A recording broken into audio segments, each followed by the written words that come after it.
అందరికి నమస్కారం. ఇవాల్టి మన టాపిక్ డాక్టర్ అంబేద్కర్. ఇవాళ ఏమైందంటే ఇప్పుడు అమిత్ షా గారు నిన్న పార్లమెంట్‌లో డాక్టర్ అంబేద్కర్ గారిని సంబోధిస్తూ అంబేద్కర్, అంబేద్కర్, అంబేద్కర్, అంబేద్కర్, అంబేద్కర్ అని ఒక 6, 7 సార్లు మాట్లాడి, ఈయన పేరు ఇన్ని సార్లు ఎత్తే బదులు, ఉచ్చరించే బదులు, మరి దేవుని పేరు ఉచ్చరిస్తే 7 జన్మల పుణ్యం వస్తదని చెప్పిండాయన. అంటే ఏడికెళ్ళొస్తది 7 జన్మల పుణ్యం నాకు తెలవది. ఆయనకి ఏం పుణ్యం, ఆయనకి ఏ దేవుడు వచ్చి మరి ఆయన మంత్రి పదవి ఇచ్చిండో తెలవది. తర్వాత ఇప్పుడు దేవుడు ఏ డైరెక్షన్ నుంచి వస్తాడు మరి? అట్లా మనం ఒక 100 సార్లు కాదు, రామకోట రాసినోళ్ళు కూడా క్యాన్సర్‌లు వచ్చి చచ్చిపోయిన వాళ్ళు ఉన్నారు. రామకోట రాసినోళ్ళు కూడా ఏమో ఏమో అయిపోయిన వాళ్ళు ఉన్నారు. అట్లనే ఒక మన హిందూ మతం అనే కాదు, ఇంకా మిగతా మతాలు కూడా ఉన్నాయి. మిగతా మతాల్లో కూడా దేవుడిని, క్రిస్మస్ దేవుడిని మొక్కున్నోళ్ళు ఉన్నారు, అల్లాని మొక్కున్నోళ్ళు ఉన్నారు. మరి వీళ్ళకి వాళ్ళకి అన్ని న్యాయాలే జరుగుతాయి దేవుడి కోసం పూజలు చేసినప్పుడు. ఇక మిగతా ఎందుకు చెప్పండి? ఈ సైన్స్ గిన్స్ అంతెందుకు? అవసరం లేదు కదా! మరి వస్తాడా అంటే దేవుడు ఏ డైరెక్షన్ నుంచి వస్తాడు? భూమిలోకెళ్ళి వస్తాడా? మీదికెళ్ళి వస్తాడా? ఏ సైడ్ నుంచి వస్తాడా? ఉత్తరం, దక్షిణం ఏడు సైడ్ నుంచి వస్తాడు.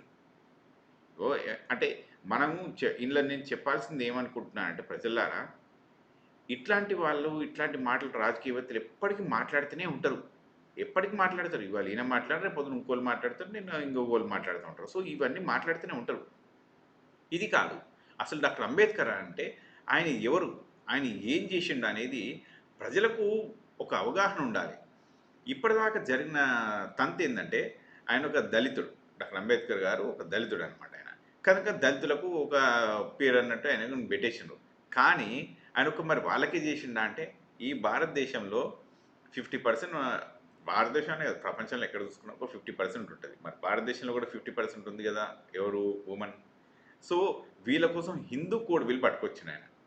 హిందూ కోడ్ బిల్ అంటే ఏందంటే, ఇంతకంటే ముందు అసలు అమ్మాయిలకి చదువు అవసరం లేదు, ఆస్తుల వారసత్వం అవసరం లేదు, ఇక పెళ్ళిళ్ళు, పెటాకుల దగ్గర పెద్ద పంచాయతీలుంటాయి, ఆమెకి ఏం రాదు, ఇవన్నీ ఉండేటివి. హిందూ కోడ్ బిల్‌లో అలాగే కాన్స్టిట్యూషన్‌లో వుమన్‌కి ఈక్వల్ రైట్స్ రావాలి, చదువు రావాలి, వాళ్ళకు డివోర్స్ దగ్గర లాభాలే ఉండాలి, వాళ్ళకి నష్టాలు జరగకూడదు, ఆస్తి పంపకాల్లో వాళ్ళకు సగం వాటా ఉండాలి అన్న టైప్‌లో ఆయన న్యూ లాస్, అసలు కొత్త లాలు ప్రపంచంలో ఏం నడుస్తున్నాయో అవి ఇవి అట్లాంటి అన్ని అధ్యయనం చేసి అవన్నిటిని తీసుకొని ముందరకు వచ్చి పెట్టిన మహానుభావుడు. ఆయన నిజంగా చెప్పాలంటే మహానుభావుడు. ఎంతోమంది ఇంతకంటే ముందు దేవుళ్ళని మొక్కిండ్రు. శూద్రులున్నారు, అతి శూద్రులున్నారు. శూద్రులు అంటేనేమో ఇంక మామూలుగా ఈ బీసీ కమ్యూనిటీస్ ఇవన్నీ వస్తూ ఉంటాయి. Other than Raja, Brahmans and Vaishyas అంటే బిజినెస్ వాళ్ళు. వీళ్ళు ముగ్గురు కాకుండా మిగతా వాళ్ళందరూ శూద్ర కిందనే వస్తారు. మరి వీళ్ళొక సైడు, ఇంక అతి శూద్రులు అంటేనేమో అన్‌టచబుల్స్ లైక్ దళిత్స్ అనమాట. మరి వాళ్ళు ఉంటారు. వీళ్ళు దేవునికి మొక్కలేదా? మరి ఏ దేవుడు ఎందుకు రాలేదో మరి నాకైతే తెలవదిక. ఇక నేను ఏమైనా ఎక్కువ మాట్లాడితే ఇది హిందూ మతం అన్న టైప్‌లో ఇక లొల్లులు చేస్తా ఉంటారు కాబట్టి మనం దాని గురించి కొంచెం తక్కువ మాట్లాడుకుందాము. ఏది అవసరమో అదే మాట్లాడుకుందాం. సో, ఇక్కడ నేను ఏం చూపించాలనుకుంటున్నా అంటే ప్రజల్లారా, దేవుడు కాదు ఎక్కడ కూడా వచ్చేది. మనమే, మన మనుషులమే ఒక మనిషి రూపంలో వచ్చి ఇంకోళ్ళకి సహాయం చేస్తూ ఉంటాం. అప్పుడే అందుకనే అంటూ ఉంటాం మనందరం. దేవుని రూపంలో వచ్చిండు భయ్, ఆయన దేవుని రూపంలో వచ్చి చేసి పెట్టిన నాకు చాలా థ్యాంక్ఫుల్ అని మనం ఎంతో మందిని ఎన్నో సార్లు అంటూ ఉంటే వింటుంటాం. డాక్టర్ అంబేద్కర్ ఏం చేసినారో చూపిస్తాను చూడండి. ఇక్కడ చూడండి ప్రజలారా, degrees of doctor BR Ambedkar. ఈయన ఎంత చదువు చదివిండు అనేది కనుక చూస్తే అసలు పరిశాన అయ్యే చదువు చదివిండు. మళ్ళీ ఇక్కడక్కడ చదివిన అంటే కాదు, ఈ ప్రపంచంలో మేజర్ మేజర్ కంట్రీస్లో చదివిండు ఆయన. చూడండి, ఆయన 10th క్లాస్ వరకు ఎలిమెంటరీ స్కూల్ ఏమో సటారా హై స్కూల్ అని అక్కడ చదివిండ్రు. తర్వాత 10th క్లాస్ వరకేమో ఇంకో ఎపిన్‌స్టోన్ అని చెప్పి ఒక హై స్కూల్‌లో చదివిండ్రు. తర్వాత ఇంటర్మీడియేట్ కూడా అక్కడనే, తర్వాత బీఏ కూడా అక్కడనే చేసిండ్రు. సో, యూనివర్సిటీ ఆఫ్ బాంబేలో బీఏ చేసిండ్రు. ఎకనామిక్స్, సోషల్, పొలిటికల్ సైన్స్ మీద. తర్వాత ఎంఏ చేయడానికని ఆయన కొలంబియా యూనివర్సిటీ పోయిండు. ఇవాళ కూడా కొలంబియా యూనివర్సిటీలో ఆయన స్టాచ్యూ ఉంటది. ఆయన స్టాచ్యూ ఉంటది. ఎందుకంటే he is the number 1 student in the world అని వాళ్ళు కొలంబియా యూనివర్సిటీ వాళ్ళు చెప్తారు. కొలంబియా యూనివర్సిటీ అంటే ఆషామాషి యూనివర్సిటీ కాదు. మన ఇంటి వెనకాల ఉన్న యూనివర్సిటీ అన్నట్టు కాదు. Columbia even today is one of the beautiful universities. Top 10 యూనివర్సిటీస్‌లల్లా చదువుకునే క్యాండిడేట్లు వెళ్తారు అక్కడికి.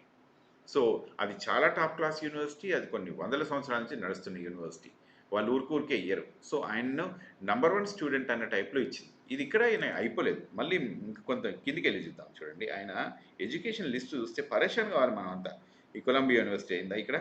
తర్వాత మళ్ళీ పీహెచ్‌డీ, ఇప్పుడు ఎంఏ అయిపోయిన తర్వాత మళ్ళీ పీహెచ్‌డీ చేసిండు అదే కొలంబియా యూనివర్సిటీలో. పీహెచ్‌డీ చేసుడు అయిపోయిన తర్వాత మళ్ళా లండన్ స్కూల్ ఆఫ్ ఎకనామిక్స్‌కు మళ్ళీ వచ్చేసిండు ఇక్కడ. ఈయన లండన్ స్కూల్ ఆఫ్ ఎకనామిక్స్లో ఉన్నారు కాబట్టి ఇక్కడ ఏం చేసిండ్రు, ఇగో ఆర్బీఐ, మన ఆర్బీఐని ఎస్టాబ్లిష్ చేయడంలో he is the father of RBI. ఈయననే ఆర్బీఐని ఎస్టాబ్లిష్ చేసింది. రూపీ దాని వాల్యూ గురించి రాసుకొచ్చింది, రూపీ దాని వాల్యూను రాసుకొచ్చింది. ఇంకా plus Indian rupee how it fell down are what is it status during British rule అని చెప్పి ఒక పుస్తకం రాసిండు ఆయన పబ్లికేషన్లో ఇది ఉంటుంది. తర్వాత అంతకంటే ముందుకు కొలంబియా యూనివర్సిటీలో ఎకనామిక్స్, సోషాలజీ, ఇంకా హిస్టరీ, ఆంథ్రపాలజీ ఇవన్నీ చేసిండు ఆయన. అవి చేసిండు కాబట్టి యాక్చువల్లీ మనకు ఇండిపెండెన్స్ వచ్చినప్పుడు మన మన కాంగ్రెస్ పార్టీ వాళ్ళు ఏం చేసిరంటే, అప్పుడు కాంగ్రెస్ పార్టీ కాబట్టి చెప్తున్నా, ఎందుకంటే దేశం కోసం పోరాడినప్పుడు. సో కాంగ్రెస్ పార్టీ వాళ్ళు ఏం చేసిందంటే బ్రిటిష్ వాళ్ళని అడిగినారు, మీరు మాకు కొంచెం ఇదేంది రాసిస్తారా, మనకి ఇండిపెండెన్స్ గురించి, సారీ కాన్స్టిట్యూషన్ గురించి రాసిస్తారా అన్నట్టు అడిగితే ఆయన ఏం చెప్పినంటే, అవసరం లేదు, మీ దగ్గర డాక్టర్ అంబేద్కర్ ఉన్నారు కదా, he can write better than most of us అన్నట్టు వాళ్ళు చెప్పి పంపిస్తే అప్పుడు డాక్టర్ అంబేద్కర్ గారిని చూస్ చేయడం జరిగింది. సరే, ఇక దానికి కారణాలు రకరకాలుగా ఉంటాయి. ఇక డిస్క్రిమినేషన్లో ఒక రోజులో పోదు, ఎప్పుడైనా కూడా డిస్క్రిమినేషన్ ఇస్ అ ప్రాసెస్. అది ప్రాసెస్ గ్రాడ్యువల్గా తగ్గుకుంటూ వస్తుంది. ఎందుకంటే మనం వర్ణ వ్యవస్థ నుంచి వచ్చిన వాళ్ళం కాబట్టి ఆ వర్ణ వ్యవస్థలనే ఉండి ఇంకా కొంచెం బ్రెయిన్స్ అట్నే ఉంటాయి. ఇంకా as we go along technology move అయ్యి రకరకాల పెన్నులు కూడా వెళ్ళిపోయి వేరే వాళ్ళతోటి ఇంకా అట్లనే ఈ అమెరికాలలో ఇక్కడక్కడ ఇంగ్లీష్ కంట్రీలలో ఉండడంతోటి మొత్తం అసలు బ్రెయిన్ చాలా డిఫరెంట్గా అయిపోయింది, థాట్ ప్రాసెస్ అందరికీ కూడా. కనుక ఇప్పుడు వర్ణ వ్యవస్థ చాలా తగ్గింది. అయితే ఇక్కడక్కడ మనం వింటూ ఉంటాం, అమెరికాలో కూడా క్యాస్ట్ సిస్టమ్ ఉంది, ఇక్కడ అది ఇది ఉంటుంది అంటే ఒకటే మాట చెప్తున్నా, C we have kids to right.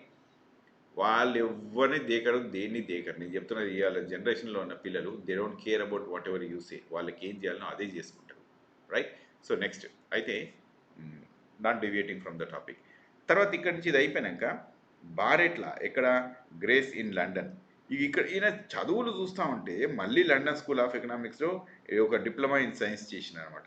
అది మళ్ళీ లండన్ స్కూల్ ఆఫ్ ఎకనామిక్స్. అంటే ఇప్పుడు మీరు కనుక ఇది చూస్తే ఈయన ఎన్ని సంవత్సరాలు ఓవర్సీస్లో ఉన్నారంటే, లెటస్ సే 1915 నుంచి చదువు మీదనే ఉన్నారు. 1915 నుంచి ఇక్కడ దాకా ఇక్కడ దాకా చదువుతూనే ఉన్నారు. 1950 నుంచి 1953 దాకా. One of the great thing is మన ఉస్మానియా యూనివర్సిటీ నుంచి కూడా ఆయన లిటరేచర్ చేసిండ్రు ఒకటి. ఓకే, మళ్ళీ కొలంబియా యూనివర్సిటీలో ఇంకొక లా చేసిండ్రు. అసలు చదువుతూనే ఉన్నారు. సో 1915 నుంచి ఇంకా 1953 వరకు కూడా he was continuous reader of books.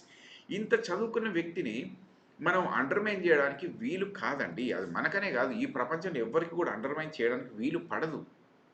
మనం ఏమైనా చేద్దామంటే మన శక్తి కొంత మట్టుకే ఉంటుంది, ఏదన్నా మనకు ఆపే శక్తి కొంత మట్టుకే ఉంటుంది. కానీ ఎదుటి వ్యక్తి అంతకంటే బలంగా ఉన్నాడు అనుకోండి, అది ఏ విషయంలోనైనా కానీ, ఒక బలంలోనే కానీ, ఆర్థికంగానే కానీ, చదువులోనే కానీ, దేంట్లోనే కానీ కొంత స్థాయి మట్టుకే మనకు. ఇప్పుడు లెటసే doctor Ambedkar is like honestly speaking ఆయన ఇంకా 6 సిగ్మా కాదు, ఎక్కడనో దాటి ఉంటాడు. అంటే ఒక కోటి మందిలో ఒక్కళ్ళు ఉండే అంత శక్తి కంటే ఎక్కువ ఉంటుంది ఆయనది. ఓ 10 కోట్ల మందిలో ఉండే అంత ఒక వ్యక్తి ఉంటారు చూసిండ్రా, మనం అట్లాంటి వాళ్ళను మనం ఎంచుకుంటే అందులో he will be one among them. అయితే నేను ఇది ఏం చెప్పాలనుకుంటున్నాను అంటే, ఇంత గొప్ప వ్యక్తిని మనం కించపరచాల్సిన అవసరం లేదు. అది ఎవరికైనా కూడా. ఇప్పుడు ఆర్ఎస్ఎస్ వాళ్ళు ఎప్పటికీ కూడా కాన్స్టిట్యూషన్ యాక్సెప్ట్ చేయరు, వాళ్ళ పద్ధతి మనుస్మృతి అనే దాని మీదనే ఉంటుంది. ఇవాళ ఏదో లొల్లు వేస్తూ ఉన్నారు కాబట్టి కాంగ్రెస్ పార్టీ వాళ్ళు వీళ్ళు ఒక్కొక్క తప్పట్లేదు. అదర్వైజ్ కాన్స్టిట్యూషన్ ఎప్పుడో తుంగలో తొక్కేస్తారు వీళ్ళంతా, అదే బ్యాచ్ అనమాట. ఎందుకంటే they want to bring Manusmriti. ఇవాళ కూడా very well educated people they still believe in varna system. ఇంకా ఏం చెప్తాను చెప్పండి. ఇక అట్లా జనాలు అట్లా మాట్లాడుతూ ఉంటారు. చదువుకున్న వాళ్ళు, ఎంతో మంచి మంచి పొజిషన్లో ఉన్న వాళ్ళు కూడా అట్లాంటి మూఢ సిద్ధాంతాలతో ఉంటారు, ఇంకా కూడా ఉన్నారు కూడా, రైట్.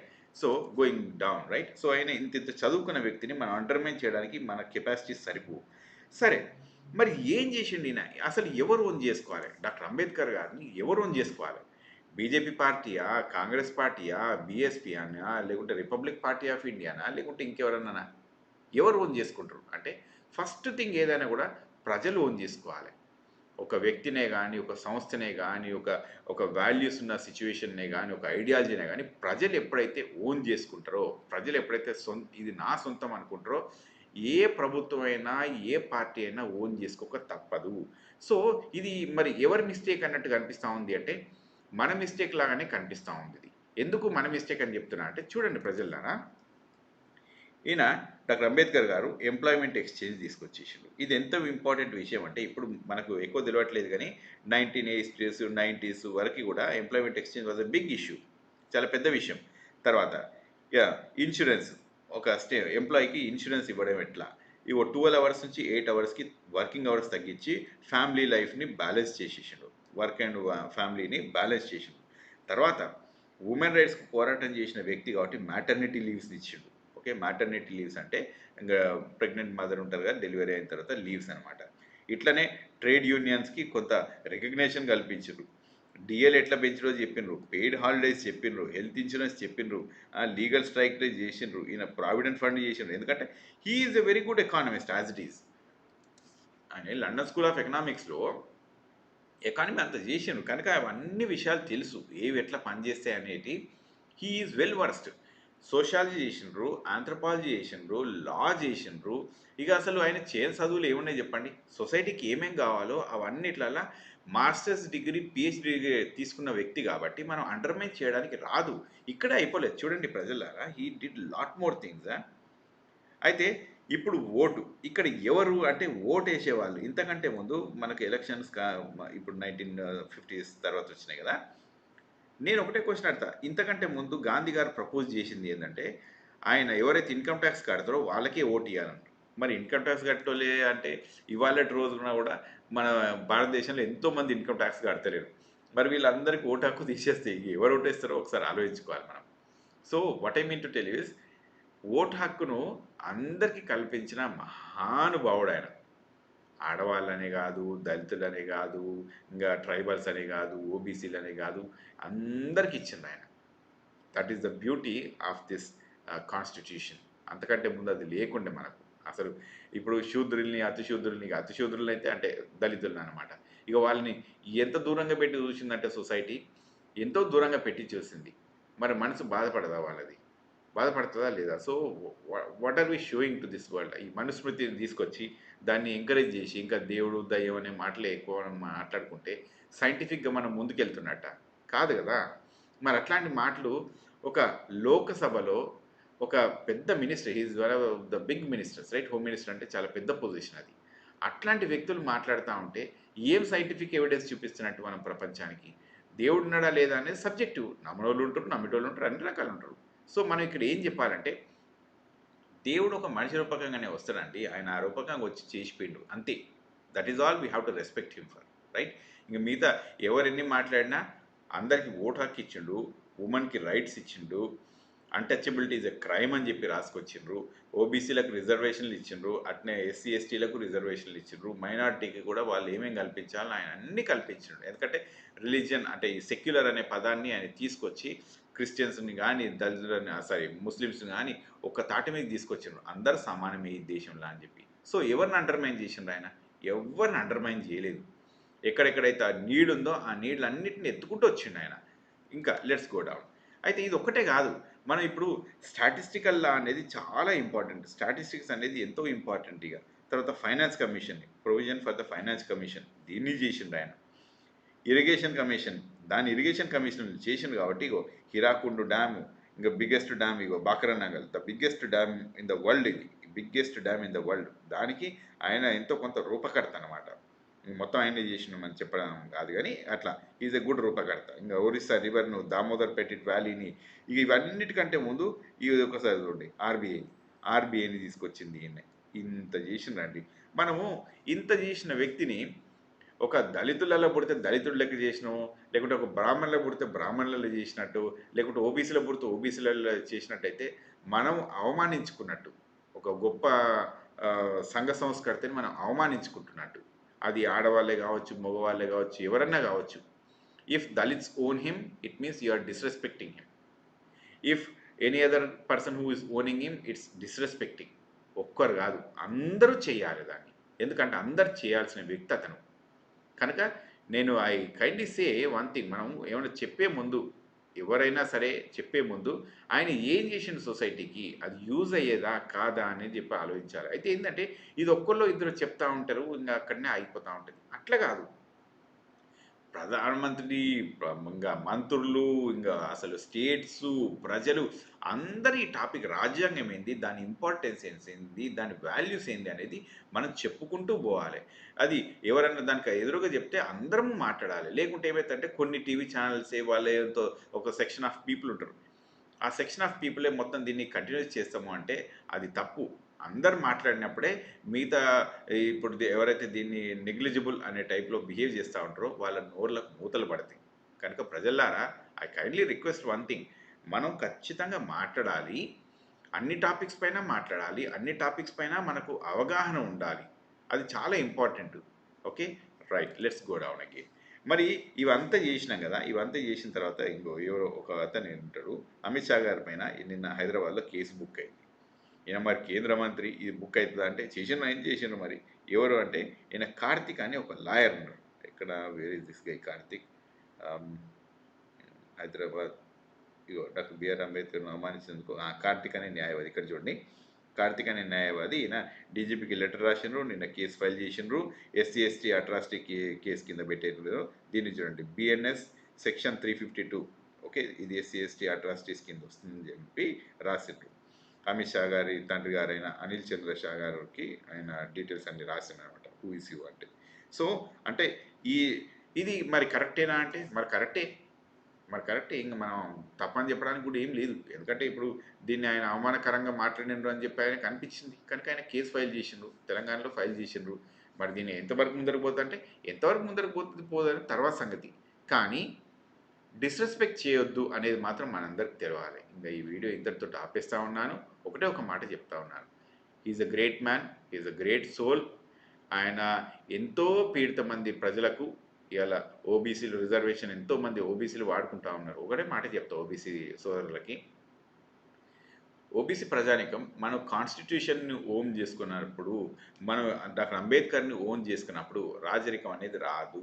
ఎందుకు రాదు అంటున్నాను అంటే, ఆయన్ని ఓన్ చేసుకుంటే బిగ్ సెక్షన్ ఆఫ్ పీపుల్ కలుస్తారు. ఎప్పుడైనా సరే బిగ్ సెక్షన్ ఆఫ్ పీపుల్ కలిసినప్పుడు అయితేనే, ఎందుకంటే దానివల్ల లబ్ధి పొందిన వారైతే వాళ్ళు కలిసొస్తారు మీతోటి. కనుక అట్లా చేయనంత మట్టుకు ఓబీసీ అనేది కలిసి రాదు. వాళ్ళు గెలవడానికి కూడా ఇబ్బందయితది. ఎందుకంటే ఓబీసీలలో కూడా డిఫరెంట్ సెక్షన్స్ ఉన్నాయి. కొంత సెక్షన్ ఏమో ఎక్కువ వాడుకుంటా ఉన్నారు. కొంత సెక్షన్ ఏమో తక్కువ వాడుకుంటా ఉన్నారు. అయితే వాడుకుంట వాళ్ళందరికీ వాళ్ళకి ఒకటే ఉంటది ఆలోచన. మేము ఇది సెక్షన్‌ని వాడుకుంటున్నాము. రిజర్వేషన్ అనేది గానీ, లేకుంటే దాని నుంచి వచ్చిన కాన్స్టిట్యూషన్ నుంచి వచ్చిన ప్రతిఫలాలు గానీ మాకు అందుతున్నాయి. అట్లాంటప్పుడు వి షుడ్ రెస్పెక్ట్ హిమ్ అనే ఉంటది.